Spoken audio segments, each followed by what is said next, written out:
नमस्कार। खबर उत्तराखंड में आपका स्वागत है और मैं आपके साथ प्रिया बिस्ट। बुलेटिन की शुरुआत करेंगे इस वक्त की बड़ी खबर के साथ। इस वक्त की बड़ी खबर हरिद्वार से सामने आ रही है, जहां विधायक उमेश कुमार पर केस दर्ज हुआ है। एसएसपी को धमकी देने का आरोप लगा है। सिविल लाइन कोतवाली में मुकदमा दर्ज। 26 जनवरी की घटना से जुड़ा हुआ ये मामला है। पूर्व एमएलए चैंपियन ने उमेश कुमार के कार्यालय पर की थी फायरिंग। ये बड़ी खबर आपको बता रहे हैं, जहां विधायक उमेश कुमार पर केस दर्ज हो गया है। एसएसपी को धमकी देने का आरोप लगा है। सिविल लाइन कोतवाली में मुकदमा दर्ज हो गया है। वहीं आपको बता दें कि 26 जनवरी को जो घटना हुई थी उससे जुड़ा ये मामला है, जहां पूर्व एमएलए चैंपियन ने उमेश कुमार के कार्यालय में फायरिंग की थी। ये पूरी खबर आपको बता रहे हैं, बड़ी खबर आपको बता रहे हैं, जहां उमेश कुमार पर मुकदमा दर्ज हो गया है, केस दर्ज हो गया है। एसएसपी को धमकी देने का गंभीर आरोप लगा है। सिविल लाइन कोतवाली में मुकदमा दर्ज किया गया है। वहीं 26 जनवरी की घटना से जुड़ा ये पूरा मामला है। पूर्व एमएलए चैंपियन ने उमेश कुमार के कार्यालय पर फायरिंग की थी, जिसके बाद काफी ज्यादा सियासी भूचाल देखने को मिला था। गिरफ्तारी से लेकर मुकदमे दर्ज हुए थे और अब एक और कार्रवाई देखने को मिली है, जहां विधायक उमेश कुमार पर केस दर्ज हुआ है। एसएसपी को धमकी देने का ये पूरा मामला है। खबरों में आगे बढ़ते हैं। हल्द्वानी के गौलापार स्थित अंतर्राष्ट्रीय स्टेडियम में कल 38वें राष्ट्रीय खेलों का समापन होगा। इस मौके पर समारोह में गृह मंत्री अमित शाह मुख्य अतिथि के रूप में शिरकत करेंगे। ऐसे में समापन समारोह को यादगार बनाने के लिए जिला प्रशासन और खेल विभाग जोरों शोरों से तैयारियों में जुटा हुआ है। वहीं व्यवस्थाओं को परखने के लिए गुरुवार को सीएम पुष्कर सिंह धामी हल्द्वानी पहुंचे, जहां उन्होंने समापन समारोह के प्रस्तावित कार्यक्रम को लेकर की जा रही तैयारियों का स्थलीय निरीक्षण किया। इस मौके पर सीएम के साथ खेल मंत्री रेखा आर्य, डीएम वंदना समेत तमाम अधिकारी मौजूद रहे।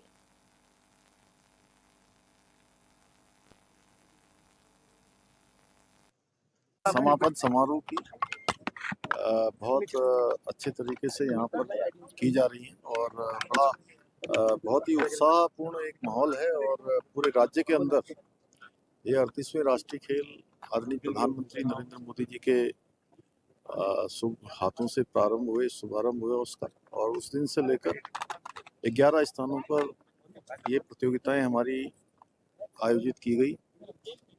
आज भी कई जगह कार्यक्रम चल रहे हैं, कल भी चलेंगे और कल बहुत ही भव्य समापन समारोह होगा। निश्चित रूप से इन खेलों की मेजबानी हमारे राज्य को मिली, इससे हमारी खेल प्रतिभाओं को एक बहुत अच्छा उनके अंदर प्रेरणा भी आई, प्रोत्साहन भी हुआ और अच्छे पदक, जहां हमारा स्थान बहुत पीछे होता था, 25वें नंबर पर होता था, अभी हम 7वें स्थान पर आ गए हैं और 100 के लगभग हमारे मेडलों की संख्या भी हो गई है, बड़ी संख्या हो रही। और इसके बाद भी कल भव्य समापन हो जाएगा आदरणीय गृह मंत्री अमित शाह जी के हाथों से, लेकिन उसके बाद भी हमारे यहाँ के ये सब कार्यक्रम खेलों के चलते रहेंगे। जो हमारे इतने बड़े स्ट्रक्चर जगह जगह पर बने हैं, वो हमारे सभी युवाओं के लिए, नौजवानों के लिए, छात्रों के लिए, बच्चों के लिए, हमारे खिलाड़ियों के लिए बहुत काम आने वाले।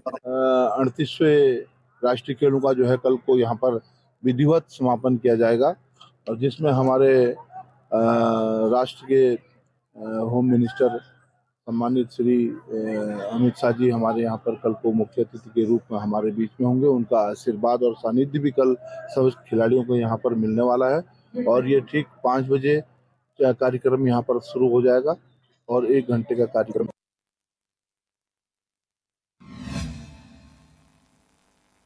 हल्द्वानी के गौलापार स्थित अंतर्राष्ट्रीय स्टेडियम में कल 38वें राष्ट्रीय खेलों का समापन होगा, जिसमें गृह मंत्री अमित शाह मुख्य अतिथि के रूप में शिरकत करेंगे। ऐसे में समापन समारोह को भव्य रूप देने के लिए जिला प्रशासन समेत खेल विभाग जोरों शोरों से तैयारियों में जुटा हुआ है। जानकारी के मुताबिक समारोह में बिहार के कई कलाकार रंगारंग कार्यक्रम प्रस्तुत करेंगे। वहीं सुरक्षा के मद्देनजर सीआरपी, आईटीबीपी और स्थानीय पुलिस की ड्यूटी लगाई गई है।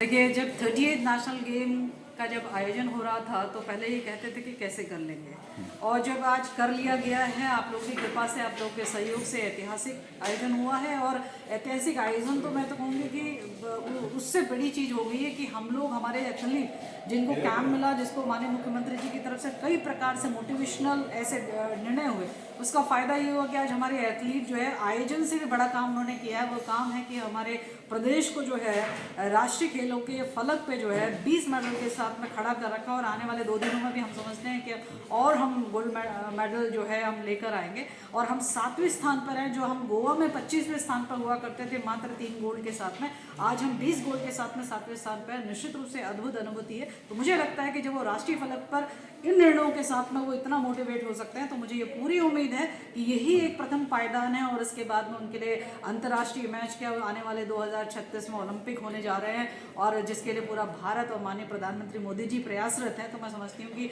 उसमें भी हमारे बच्चे प्रतिभाग करेंगे। इस योग्यता के लिए हम लगातार जो है उनके साथ मिलकर काम करेंगे। ये तस्वीरें आपको हल्द्वानी से दिखाई जा रही हैं, जहां 38वें अंतर्राष्ट्रीय खेलों का समापन होने जा रहा है। कल समापन होना है, जिसको लेकर तैयारियां जोरों शोरों से चल रही हैं। ये तस्वीरें आपको दिखाई जा रही है, जहां जिला प्रशासन तैयारियों में जुटा हुआ है। गृह मंत्री अमित शाह शिरकत करने वाले हैं। इसी को लेकर सुरक्षा व्यवस्था के पुख्ता इंतजाम किए गए हैं। 38वें राष्ट्रीय खेलों का समापन होना है, जिसको लेकर स्टेडियम में तैयारियां की गई हैं। सुरक्षा व्यवस्था को लेकर पुलिस बल तैनात किया गया है। 38वें राष्ट्रीय खेलों के समापन में गृह मंत्री अमित शाह के आने की उम्मीद जताई जा रही है। उनका दौरा है, ऐसे में प्रशासन ने तैयारियां की हुई हैं। पुलिस व्यवस्था की गई है। सुरक्षा व्यवस्था के लिए जवानों को तैनात किया गया है। ये तस्वीरें आपको दिखाई जा रही हैं, जहां जिला प्रशासन तैयारियों में जुटा हुआ है। गृह मंत्री अमित शाह शिरकत करने वाले हैं 38वें राष्ट्रीय खेलों के समापन पे। कल 38वें राष्ट्रीय खेलों का समापन है, जिसको लेकर तैयारियों में जिला प्रशासन जुटा हुआ है। जोरों शोरों से तैयारियां चल रही हैं। इसी के चलते सीएम धामी ने भी स्टेडियम का निरीक्षण किया था।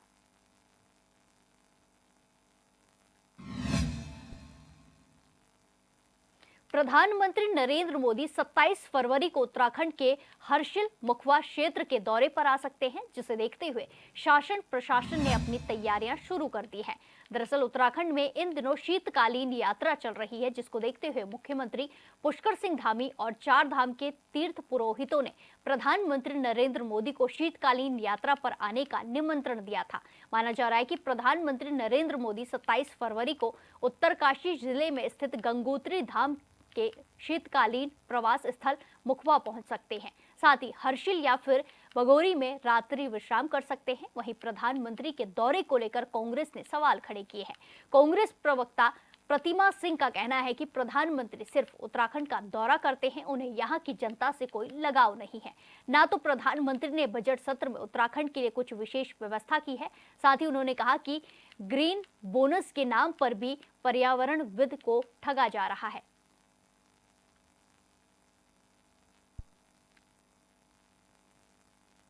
देखिए, जब बार बार ये बातें होती हैं कि नरेंद्र मोदी जी को उत्तराखंड से विशेष लगाव है, तो ये मुझे समझ नहीं आता। जब भी कोई चुनाव सामने आते हैं, ये लगाव तभी क्यों बढ़ जाता है। बिल्कुल देखिए, मुखबा हो, हर्षिल हो, वो हमारे पर्यटन स्थल है और वहाँ पे कई जो है पर्यटक आते हैं। अब मोदी जी को अगर इतना ज़्यादा उत्तराखंड से लगाव है, तो अभी जो है बजट पेश किया है केंद्र की सरकार ने, और हर बार जो है प्रदेश की सरकार डबल इंजन की बात करती है, लेकिन हर बार जो है उत्तराखंड के हाथ खाली रह जाते हैं। ग्रीन बोनस के नाम पे पिछले 10 सालों से आप प्रदेश की जनता को जो है गुमराह करने की बात कर रहे हैं, क्योंकि ग्रीन बोनस उत्तराखंड के लिए कितना महत्वपूर्ण है ये जो पर्यावरणविद हैं उनको अच्छे से पता है, और हमको और आपको भी पता है कि ग्रीन बोनस इस प्रदेश के लिए कितना महत्वपूर्ण है। ना आपने उत्तराखंड के बेरोजगारों का जिक्र जो है अपने बजट में किया, ना महिलाओं की बात की। और नरेंद्र मोदी जी बार बार आते हैं उत्तराखंड, स्वागत है, अतिथि देवो भव की हम बात करते हैं, लेकिन कभी भी यहाँ आकर उन्होंने बहन अंकिता भंडारी का जिक्र तक नहीं किया। जिस तरीके से इस प्रदेश में महिलाओं पे अत्याचार हो रहे हैं, कभी उसका जिक्र नहीं करते। वो सिर्फ देखिए, ये कुछ नहीं है, भारतीय जनता पार्टी माहिर है कि चाहे वो शीतकालीन यात्रा हो, ग्रीष्मकालीन यात्रा हो, वो 38वां राष्ट्रीय खेल हो या वो कुंभ हो, वो सिर्फ और सिर्फ उसको राजनीतिक इवेंट बनाने का कार्य करती है। लेकिन अब जनता मुझे लगता है समझ गई है, और 27 में मोदी जी का ये मैजिक चलने वाला नहीं है।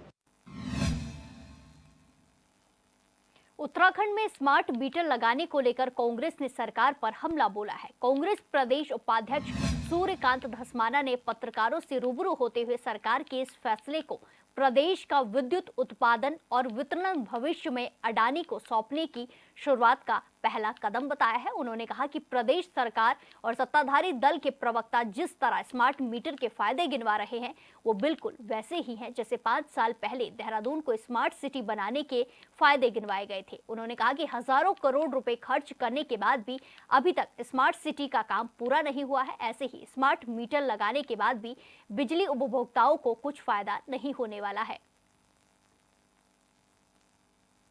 वो फैसला देखिए, उत्तराखंड सरकार का विद्युत उपभोक्ताओं के लिए स्मार्ट मीटर लगाने का जो फैसला है वो फैसला राज्य के बिजली सेक्टर को, चाहे वो उत्पादन हो और चाहे बाद में वितरण हो और उसका रेवेन्यू कलेक्शन हो, इस सारे बिजली सेक्टर को अडानी के हाथों में नीलाम करने का, अडानी को सौंपने का ये पहला कदम है स्मार्ट मीटर। और आज स्मार्ट मीटर के फायदे जिस प्रकार से भारतीय जनता पार्टी के प्रवक्तागण, जिस प्रकार से सत्ताधारी दल के मंत्री, सत्ताधारी दल के लोग जनता को बता रहे हैं, याद करिए ये ठीक उसी प्रकार से है जैसे राज्य में देहरादून को स्मार्ट सिटी बनाने के फायदे सत्ताधारी दल के मंत्री से लेकर के मुख्यमंत्री से लेकर के राज्य के तमाम भाजपा के प्रवक्ता दिन रात smart city, smart city, smart city, इतना 1000 करोड़ रुपया खर्चा होगा। बीजेपी ने स्मार्ट बिजली मीटर को लेकर कांग्रेस के विरोध को अनुचित पूर्ण और राजनीति से प्रेरित करार दिया है। बीजेपी के प्रदेश मीडिया प्रभारी मनवीर सिंह चौहान ने कहा कि स्मार्ट मीटर उपभोक्ताओं और प्रदेश दोनों की आर्थिकी के लिए काफी जरूरी है। उन्होंने कहा कि मुख्यमंत्री पुष्कर सिंह धामी आमजन की जरूरत को लेकर हमेशा गंभीर और संवेदनशील रहे हैं। यही वजह है कि हाल में ही उन्होंने उपभोक्ताओं को मुफ्त बिजली की सौगात दी है, जिसके तहत उच्च हिमालय क्षेत्र में 200 यूनिट और मैदानी क्षेत्र में 100 यूनिट बिजली पर सब्सिडी दी जा रही है। वहीं मनवीर चौहान ने कांग्रेस को दुष्प्रचार और विरोध करने के बजाय स्मार्ट मीटर के मामले में जानकारी लेने की सलाह दी है। मुझे लगता है कांग्रेस ने प्रदेश के हित के लिए कोई अगर अच्छा कार्य हो रहा हो और प्रदेश की जनता के हित के लिए अगर कोई अच्छा कार्य हो रहा हो, उसका हमेशा से विरोध करने की उनकी नीति रही है।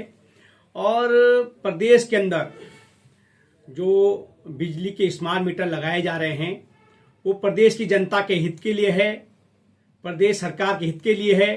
ये दोनों की आर्थिकी के लिए अच्छा है। लेकिन कांग्रेस जिस तरह अराजकता का माहौल बना करके बिजली के स्मार्ट मीटर का विरोध कर रही है, ये दुर्भाग्यपूर्ण है।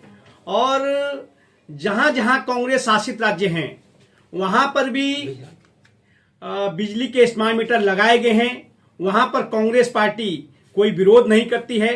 लेकिन उत्तराखंड राज्य में अगर कोई अच्छा काम हो रहा है तो उसका उनका विरोध करना एक कर्तव्य सा बन गया है। मुझे लगता है कांग्रेस को जनहित से कोई लेना देना नहीं है। उन्हें सिर्फ और सिर्फ लोगों को भ्रमित करने का, जनता को गुमराहित करने का काम उनका रह गया है, इसलिए इस तरह के हथकंडे अपना रहे हैं।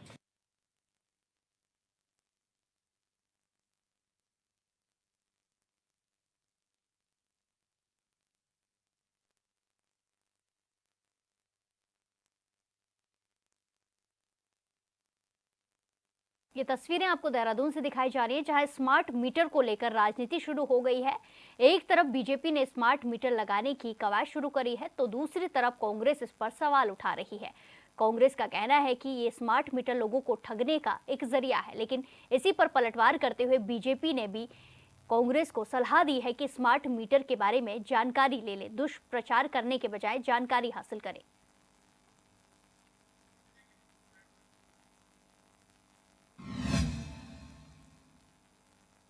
खबरों में आगे बढ़ते हैं। बीते दिन हुई कैबिनेट की बैठक में कई अहम फैसले लिए गए, जिसमें प्रदेश में हाल ही में हुई सड़क दुर्घटनाओं में बढ़ोतरी को देखते हुए राज्य सड़क सुरक्षा नीति को भी स्वीकृति दी गई। इस नीति को मंजूरी देने का उद्देश्य सड़क दुर्घटनाओं में कमी लाना है। वहीं संस्कृति राज्य मंत्री मधु भट्ट ने नीति को अहम बताते हुए कहा कि निश्चित तौर पर सड़क दुर्घटनाओं को रोकना सरकार का लक्ष्य है। इसी को देखते हुए इस नीति को लाया गया है।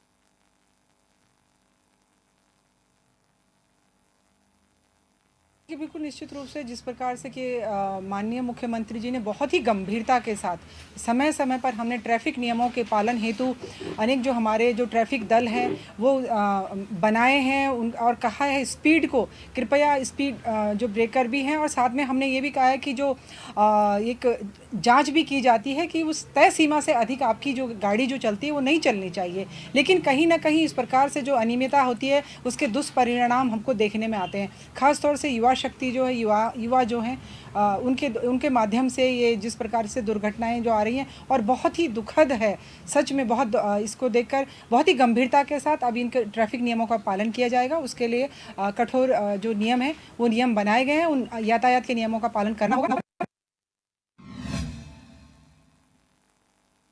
देहरादून में डीएम सवीन बंसल ने भिक्षावृत्ति में शामिल बच्चों को मुख्य धारा से जोड़ने के लिए आधुनिक इंटेंसिव केयर सेंटर बनाने का महत्वपूर्ण फैसला लिया है, जिसके तहत भिक्षावृत्ति में शामिल और सड़क पर घूमने वाले बच्चों को आम बच्चों की तरह मुख्य धारा से जोड़ा जाएगा।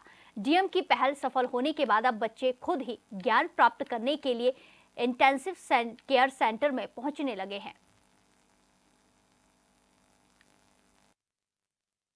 एक्सरसाइज है जब तक हमारा बिहेवियरल माइंडसेट सोशल ट्रांसफॉर्मेशन नहीं होता है वृहद स्तर पे, जो कि प्रयास है हमारे इंटेंसिव शेल्टर यूनिट का, जहाँ से बच्चों को रिकवर करके जब हम शेल्टर यूनिट में रखते हैं, जहाँ पे हमारे एनजीओज के माध्यम से उनको हम एक्टिविटी बेस्ड लर्निंग में एंगेज करना चाह रहे हैं, मुख्य धारा से जोड़ना चाह रहे हैं। तो जब तक ये अंडरस्टैंडिंग और ये ट्रांसफॉर्मेशन बृहद स्तर पे नहीं आती है तब तक ये प्रक्रिया हमको गतिमान रखनी है। और इसको हमने शॉर्ट टर्म एक्टिविटी कभी प्लान किया भी नहीं है, इसको हमने लॉन्ग टर्म एक्टिविटी के रूप में ही प्लान किया है। उसी के अकॉर्डिंग बजट भी एलोकेट किया है, उसी के अकॉर्डिंग मैन पावर और इक्विपमेंट्स भी दिए हैं। तो जितनी हम इन्वेस्टमेंट कर रहे हैं we foresee an increase in this investment. अभी आने वाले समय में तो ये प्रक्रिया चलेगी। बस उद्देश्य ये है कि हम ज़्यादा से ज़्यादा संख्या में बच्चों को मेन स्ट्रीम से जोड़ पाएं और उनको। रुद्रपुर की रामपुरा चौकी पुलिस ने चेकिंग के दौरान एक युवक को करीब 25 किलो प्रतिबंधित मांस के साथ गिरफ्तार किया। आरोपी के खिलाफ मुकदमा दर्ज कर आरोपी को कोर्ट में पेश किया गया। पूछताछ में आरोपी ने बताया कि प्रतिबंधित मांस को वो बिलासपुर से किसी व्यक्ति से खरीद कर लाया था, जिसकी बिक्री के लिए वो मदईपुरा जा रहा था। ये कल सायं को सूचना मिली थी हमारी रामपुरा चौकी में कि एक व्यक्ति प्रतिबंधित मांस के साथ जा रहा है, तो घेराबंदी करके उसको पकड़ा गया। तो उसके पास से लगभग 25 किलो अवैध मांस मिला है। इसको परीक्षण के लिए भेजा गया है और व्यक्ति को गिरफ्तार कर लिया गया है। इमरान नाम बताया जा रहा है इसका। हरिद्वार में जिलाधिकारी कमेंद्र सिंह ने हरिद्वार में आगामी शारदीय कावड़ मेले की तैयारियों का निरीक्षण किया और अधिकारियों को जरूरी दिशा निर्देश भी दिए। डीएम ने चंडी घाट के पास बनने वाले अस्थायी बस अड्डे को जोड़ने के लिए सुधार कार्य जल्द पूरा करने के निर्देश दिए। साथ ही हरिद्वार नजीमाबाद मार्ग पर जारी निर्माण कार्यों को भी तेजी से पूरा करने को कहा, जिससे श्रद्धालुओं की यात्रा सुगम और सुरक्षित हो सके। डीएम ने बताया कि हर साल की तरह इस बार भी 4.2 पर एलिफेंट कॉरिडोर के पास वाहनों की उचित व्यवस्था की जा रही है, जिससे श्रद्धालुओं को किसी भी तरह की असुविधा ना हो।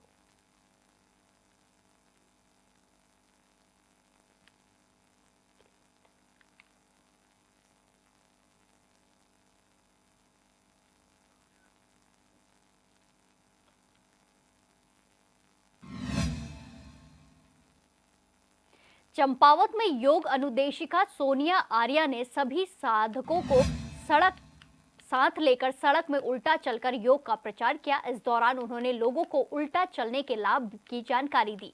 सोनिया आर्या ने कहा कि योग करने के कई फायदे होते हैं। उनका मानना है कि योग शारीरिक रूप से स्वस्थ रहने के साथ ही मानसिक रूप से भी शरीर का विकास करता है। वहीं सोनिया आर्या ने सभी से योग को अपने जीवन में शामिल करने की अपील की है। साथ ही उन्होंने बोर्ड परीक्षाओं को भी परीक्षा का तनाव कम करने के लिए अनुलोम विलोम करने की सलाह दी।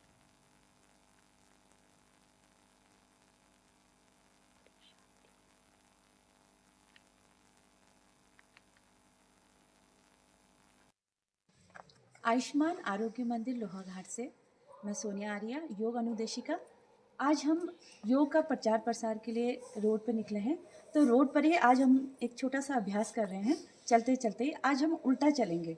उल्टा चलने से एक तो क्या होता है कि हमारा मानसिक और शारीरिक दोनों स्तर सही रहता है। और जिन भी साधकों को दिल से संबंधित कोई दिक्कतें हैं, मानसिक स्तर पे किसी का कोई दिक्कतें हैं, तो उस पर यह अभ्यास काम करता है। तो हम धीरे धीरे उल्टा चलेंगे, चलेगा इस तरीके से धीरे धीरे उल्टा चलेंगे। इससे एक तो आपका मन खुश रहता है और हमारा मानसिक जो एक अभ्यास है वो भी होता है और हमारे मन को एक संतुष्टि मिलती है इस अभ्यास से।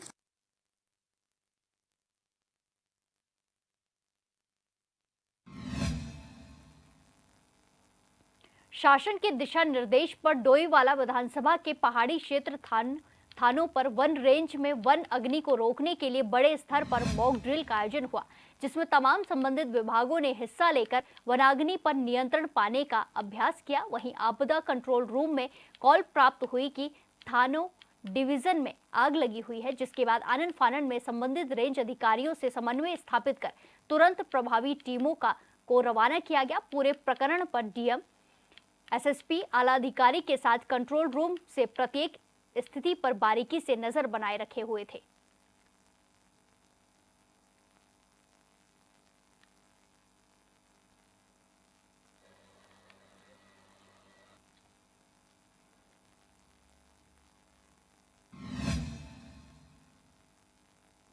उत्तराखंड वन विकास निगम के 1500 कर्मचारियों को हाईकोर्ट से बड़ी राहत मिली है। उत्तराखंड हाईकोर्ट ने बुधवार को रिकवरी आदेश को अवैध मानते हुए निरस्त कर दिया है। कोर्ट का कहना है कि रिकवरी कर्मचारियों के पेंशन और सैलरी से हो रही थी। साथ ही कोर्ट ने स्पेशल ऑडिट से पहले विभाग की तरफ से निर्धारण वेतनमान को सही माना है और सरकार को आदेश दिया है कि 3 महीने के भीतर कर्मचारियों को सभी लाभ दे।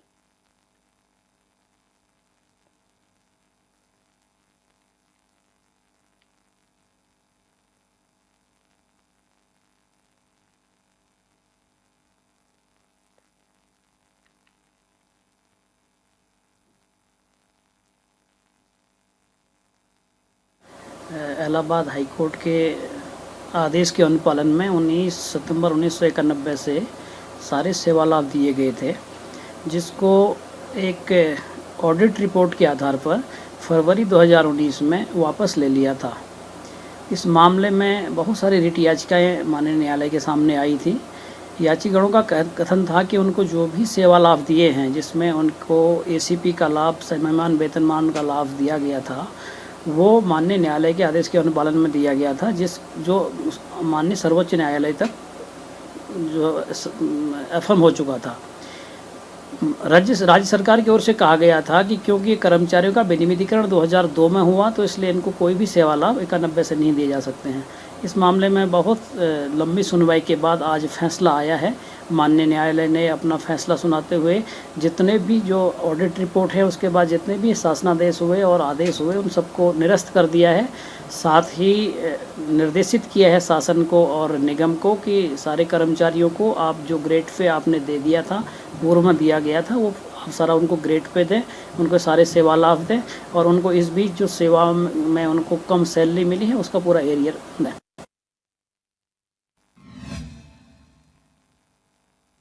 इस बुलेटिन में फिलहाल के लिए इतना ही। बाकी तमाम खबरों के लिए देखते रहिए HNN 24।